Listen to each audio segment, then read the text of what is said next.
Hello అండి, welcome to my channel. ఈరోజు మనం చిక్కుడుకాయ కర్రీ ఎలా చూసుకుందాం.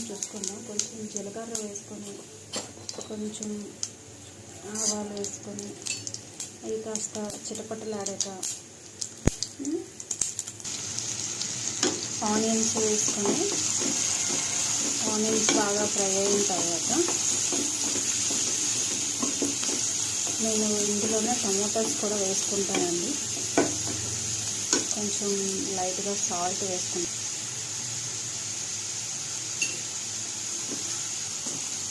కొంచెం మంచిగా ఆనియన్స్ ఫ్రై అవ్వడానికి త్వరగా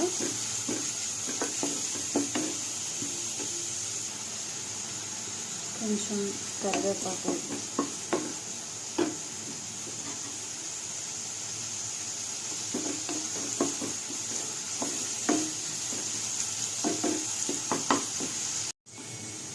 ఆనియన్స్ ఇప్పుడు మంచిగా ఇలాగా ఫ్రై అయ్యాక నేను ఇందులో టమాటోస్ వేసుకుంటున్నాను.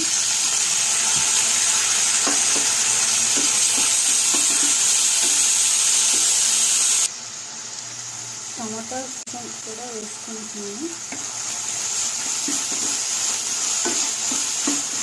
టమాటోస్తో పాటు టమాటోస్ మంచిగా ఫ్రై అయ్యాక ఇప్పుడు నెక్స్ట్ టమాటాస్ ఇలా మంచిగా ఫ్రై అయ్యాక నేను ఇందులో చిక్కుడుకాయ ముక్కలు వేసుకుంటాను. ఆల్రెడీ బాయిల్ చేసి పెట్టుకున్నాను అనమాట. కుక్కర్లో పెట్టుకున్నాను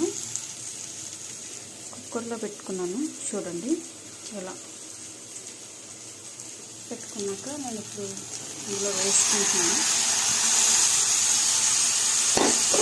కుక్కర్లో కొంచెం లిమిటెడ్ వాటర్ వేసుకొని బాయిల్ చేసుకుంటే ఒక జస్ట్ 2 విజిల్స్ అట్లా పెట్టుకుంటే అంటే కర్రీ తొందరగా అయిపోతుంది. అలాగే దాంతోపాటు ఏంటంటే కొంచెం టేస్ట్ కూడా బాగుంటుంది. మీరు ఒకసారి ట్రై చేయండి. అంటే మీకు మళ్ళీ డౌట్ రావచ్చు, ఏంటి కుక్కర్లో పెట్టేసుకుంటే లేదా బాయిల్ చేస్తే అందులో ఉన్న విటమిన్స్ అన్నీ పోతాయేమో అని. కుక్కర్లో పెట్టుకుంటే విటమిన్స్ ఏం పోవండి. బాయిల్ చేసిన వాటర్ని మనం బయట వేసేస్తే కదా విటమిన్స్ పోతాయి. అలా కాకుండా కావాల్సినంత వాటర్ వేసుకొని ఒక 2 విజిల్స్ పెట్టుకుంటే ఏం కాదు, బాగుంటుంది. ట్రై చేసి చూడండి. తర్వాత కొంచెం నేను కర్రీకి